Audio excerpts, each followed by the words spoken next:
On reçoit, comme on le fait régulièrement, M. Sol Zanetti. Comment ça va, Sol? Ça va bien. Jean Lesage. Sol, on va parler du Pantoum, ouais. Qui est dans ta circonscription. Oui, oui. Mais non, c'est dans Taschereau. C'est dans Taschereau? Oui, Ah oui, excuse-moi. Oui, pardon. Oh, Ben oui. Mais, dans la circonscription d'Étienne, de Grandmont, voilà, qu'on reçoit aussi à l'occasion. Avant de parler du Pantoum, on va quand même un peu parler de ce qui se passe à Québec solidaire ces derniers jours. Depuis une semaine, en fait, vous êtes dans l'actualité. Pour les bonnes ou les mauvaises raisons, selon toi? Hey, c'est une bonne question. Je ne t'ai pas posé ça de même. Ben, je pense qu'on est dans l'actualité parce qu'on vit une crise importante suite au départ de notre co-porte-parole récemment élu, Émilie Lessard-Terrien. Puis, tu sais, c'est comme... Évidemment, on aurait voulu qu'elle démissionne pas, on aurait voulu que tout se passe bien, puis que ça marche, puis tout ça.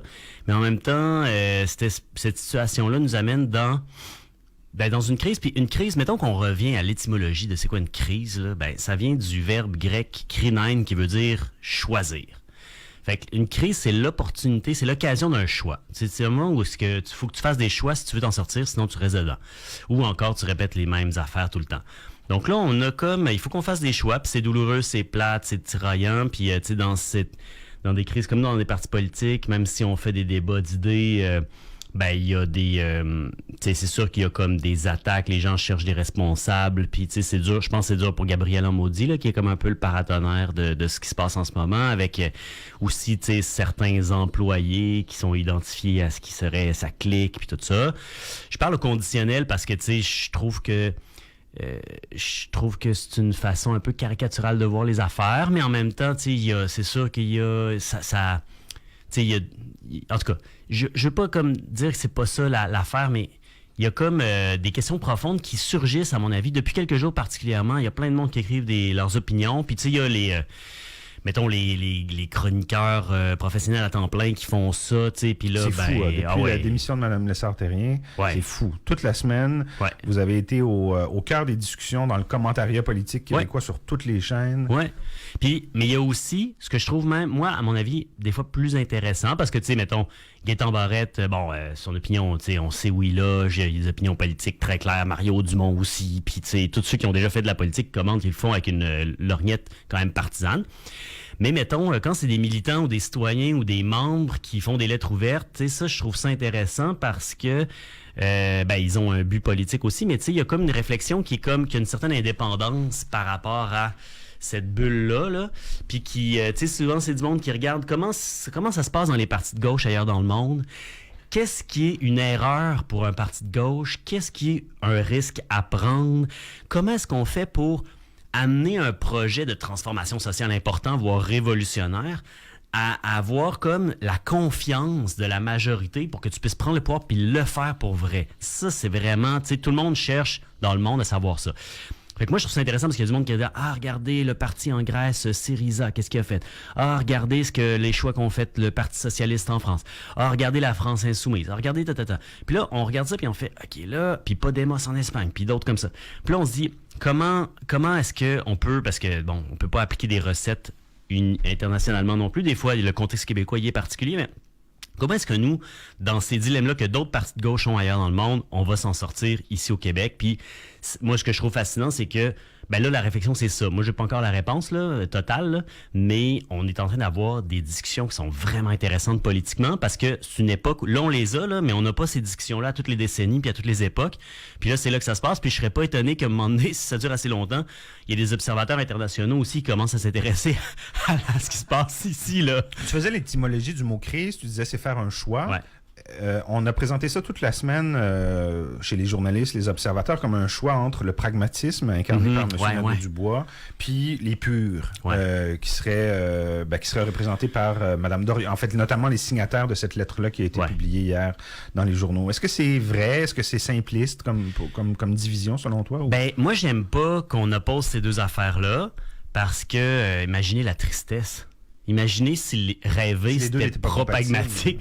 Mais parce que pragmatique, ça veut dire plein d'affaires. T'sais, moi, j'aime pas ça parce que, dépendamment de qui le dit puis qui l'entend, ça veut jamais dire la même affaire. Mais, tu sais, un pragmatisme qui est comme, faut prendre les bons moyens d'atteindre nos objectifs. Ça, moi, je suis 100% là-dedans. Mais un pragmatisme qui est comme, faut pas être trop rêveur parce que c'est pas réaliste, puis le monde n'embarquera pas là-dedans. Ça, moi, j'embarque pas là-dedans. Tu sais, l'objectif politique de la gauche indépendantiste au Québec, c'est de faire rêver et de transformer nos rêves en réalité. Pas juste faire rêver, mais ça se peut. Tu sais, je veux dire, mettons quand c'est pas l'indépendance qu'il a faite, mais tu sais, quand René Lévesque a comme nationalisé l'hydroélectricité, là, hey, c'était flyé, là. C'était pas super pragmatique, là, tu sais, mais ça l'est devenu. Parce qu'il a réussi à faire rêver puis à dire non, garde, à donner confiance qu'on était capable de réaliser nos rêves. Pour moi, c'est ça qu'il faut faire. Fait que si pragmatique veut dire on prend un pas de recul par rapport à ça, j'aime pas ça. Mais si pragmatique veut juste dire prendre les bons moyens, je suis d'accord. Mais parce que c'est flou, j'utilise pas moi ce terme-là. T'sais. Fais-tu confiance à Gabriel Nadeau-Dubois? Oui, j'ai confiance qu'on va s'en sortir avec lui, tout le monde ensemble. Ça veut pas dire qu'il faut que rien change. Moi, je pense qu'il est à un moment où est-ce qu'il doit écouter la base militante. Je pense qu'en ce moment, c'est ça qu'il fait. Tu sais, je veux dire, c'est sûr qu'il tu sais, je veux dire, imaginez-vous à sa place un instant, là. Tu sais, c'est difficile. Bon, fait que moi, je pense que c'est une opportunité de dire, ben là, on va, tu sais, on a des porte-paroles à QS. Fait que c'est ça l'idée, c'est ils portent le message puis la volonté de la base militante. Maintenant, la base militante doit faire des choix en instance démocratique. Puis après ça, ben moi, je suis certain que Gabriel va être bon pour porter les choix que les membres vont lui avoir demandé de faire, tu sais.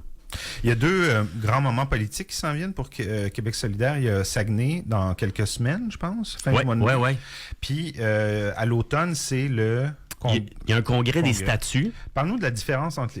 À quoi servent chacun de ces moments-là? Le congrès, c'est la plus grosse instance de Québec solidaire. Il y a des délégués de toutes les circonscriptions, mais il y a un grand nombre de délégués. Il y a habituellement 800-900 personnes. T'sais.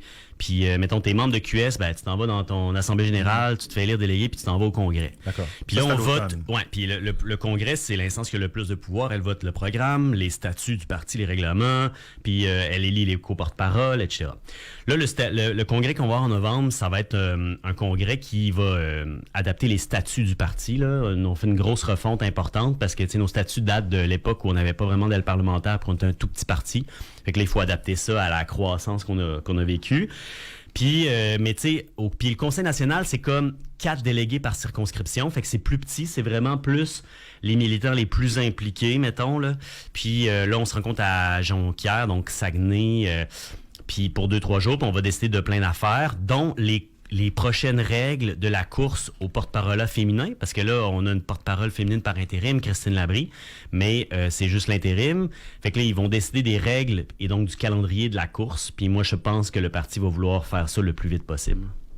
Les statuts du parti, c'est ce qui constitue l'organisation du parti, c'est ça? Ouais, ça veut dire qui décide de quoi, puis comment tout fonctionne, là? C'est quoi le pouvoir, les responsabilités des membres, comment est structuré le parti, le comité de coordination nationale, comment les gens sont sélectionnés là-dessus, tout ça. Une dernière question là-dessus, Sol. Ça doit être quand même stimulant, non, depuis une semaine, les discussions au sein du parti. Parce que là, il y a ce qui sort dans les médias, il y a ce qui sort pas dans les médias. Je suis convaincu qu'entre vous, ça jase énormément. Ouais. Ça doit être fou, là, les échanges que vous avez. Est-ce que ça doit être un peu traumatique aussi, j'imagine? Ouais, c'est tough parce que... C'est dur, ouais. Ben, tu sais, c'est parce que ce qui est dur, c'est que dans des débats de même, c'est sûr qu'il y a du monde qui se sentent visés puis qui sont identifiés aussi clairement par des gens là, comme responsables des problèmes. Fait que, tu sais, parmi les gens qui se sentent visés, c'est rare que, tu sais, je pense qu'il faut dépersonnaliser les choses, là. Ouais. Parce que sinon, tu sais, t'en finis par une guerre de gang. Il y en a une qui perd, une qui gagne. Celle qui perd se démobilise, puis l'autre reste là, puis elle est moins nombreuse. Fait que moi, je pense qu'il faut être capable de tout le monde ensemble, tu sais, avoir une discussion comme sur le fond politique, en ayant confiance que tout le monde peut se rallier à une décision collective, qu'il n'y a pas personne qui est comme formaté d'une telle façon de penser qu'elle peut pas penser, puis la seule façon que, tu sais, que ça se règle, c'est qu'elle parte, là. Moi, je pense pas de même. J'aime pas ça. C'est peut-être mon côté comme gentil, là. Mais j'aime pas ça. Fait que c'est dur parce que c'est dur pour ça, mais en même temps, c'est vrai que c'est stimulant parce que tabarouette, les grandes questions se posent ici dans le contexte québécois chez nous, là. Fait que là, moi j'aimerais ça, mettons que on ait en tout cas, là, je brainstorm, mais on pourrait organiser une espèce de conférence en ligne avec des experts internationaux qui nous disent comment ça s'est passé dans d'autres pays quand ils ont eu des crises similaires. Ça serait vraiment le fun. Je vous tiens au courant. si je fais ça. On va parler du Pantoum. Ouais. Le Pantoum qui va mal, on le sait, qui est un haut lieu de la culture musicale émergente dans Saint-Roch et qui a besoin, nous dit-on, d'1 demi-million de dollars pour terminer les gros travaux de réfection qui ont été entrepris. S'il veut garder ses salles ouvertes, ses studios d'enregistrement aussi, ses espaces communautaires, il a besoin d'argent rapido. Il y a un collectif d'une vingtaine d'artistes qui ont pris sa défente et pas des nobody. Là. Il y a Émile Bilodeau, Cœur de Pirate, Michel Rivard, Lou-Andriane Cassidy de Québec. Et les responsables du Pantoum ont lancé une campagne sur la ruche pour ramasser 85 000 $. Ils sont déjà à 65 000, là, j'ai regardé il y a quelques minutes. C'est très bon. C'est très vite. Là. C'est de l'argent qui a été récolté dans les derniers jours. Oui, ton avis là-dessus, c'est pas dans ta circonscription, non, donc, c'est dans Taschereau, mais... J'ai entendu parler avec Étienne Grandmont des Petites Taschereau, on a entendu parler des difficultés que traversait le Pantoum, puis là on a dit, ça, il faut pas que le Pantoum tombe, il faut les aider, fait qu'on les a rencontrés ensemble, on a pris vraiment ce dossier-là à bras-le-corps tous les deux, moi parce que je suis responsable en culture, puis Capitale Nationale, lui parce que c'est dans sa circonscription. Puis on les a rencontrés, on a vu c'était quoi, puis essentiellement, ils ont entrepris des grosses rénovations qui devaient coûter 2 millions au départ parce que la bâtisse, tu sais, c'est comme une sacrée vieille bâtisse, là. Tu sais, le Pantoum, c'est un collectif vraiment intéressant, issu du milieu lui-même pour servir les artistes, puis c'est sans but lucratif, puis c'est vraiment génial, puis c'est super créatif. Puis c'est devenu quelque chose qui fait que tu peux développer une grande carrière musicale à partir de Québec, pas obligé d'aller à Montréal. Ça se faisait avant, mais ça rend les choses beaucoup plus faciles. Ouais. Pourquoi Ariane Roy, Louis-Adrien Cassidy, Hubert Lenoir, ils n'ont pas déménagé à Montréal. Là. Ils sont capables d'avoir des carrières internationales à partir d'ici grâce à des choses comme le Pantoum. Alors on s'est dit, il faut les aider, il faut les aider à traverser ça, ils sont trop importants. Et puis c'est ça, dans le fond, eux autres, ils ont fait des grosses rénovations, puis là, ils se sont rendus compte que ça coûtait plus cher que prévu à cause de l'inflation, puis certains problèmes du genre, ils ont découvert des affaires dans la structure, puis tout ça. Fait que là, mais là, eux autres, ils avaient prévu ça relativement serré. Fait que là, on a fait des approches, moi puis Étienne, auprès du ministère de la Culture, puis du ministre de la Capitale Nationale pour voir comment ils peuvent les aider. Puis il y a beaucoup d'ouverture. Donc, tout n'est pas canné, là. Mais il y a beaucoup d'ouverture du point de vue du ministre de la Culture qui, auparavant, je dirais, connaissait pas ça. Là, c'est normal. Là, tu peux pas connaître tous les organismes au Québec. Mais là, clairement, le Pantoum est sur son radar. Puis son cabinet est en train d'essayer de trouver un programme qui pourrait fitter pour les soutenir. Puis on suit ça de près. Oui, c'est ça. C'est un peu compliqué, mais en fait, ils ont pas accès à un programme d'aide pour les immobilisations à cause qu'il relève de la SODEC et pas du calque. Ouais. Donc, c'est un peu compliqué, puis c'est très administratif. C'est ça. Ouais. Souvent, c'est ça. Les critères...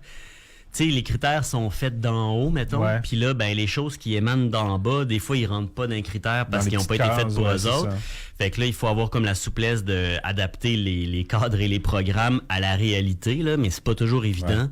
Fait que là, ils sont dans cette espèce de faille-là, mais on va essayer de trouver une solution. Mais c'est ça. Ce qu'on comprend, c'est qu'au ministère de la Culture à Québec, le dossier est étudié, ils l'ont entre les mains, donc tout n'est pas perdu. Ah ouais, puis c'était tellement génial de voir cette lettre ouverte-là qui était comme écrite par Ariane Roy et Louis-Adrien Cassidy, mais signée par toute la ribambelle d'artistes nommés tantôt, là. Et moi, ça m'a touché, puis je pense que... Grosse mobilisation. Grosse mobilisation. Les gens ont fait, il y a un joyau, là, en péril. Puis on sent qu'ils ont un attachement sentimental avec cet endroit-là, où ils ont souvent lancé leur carrière. Oui, c'est un espace de liberté. Il y a autant, c'est ça qu'il dit, il y a autant des artistes très émergents puis que des artistes très établis. Puis la programmation du Pantoum, allez voir ça, là, c'est vraiment pour découvrir des choses nouvelles, puis tout ça, c'est vraiment la place. Là. Sol, on vous souhaite des semaines un peu plus reposantes d'ici le rassemblement de Saguenay. Merci beaucoup d'avoir été avec nous. Merci Philippe, c'est très apprécié toujours. Vous écoutez CKI à 88.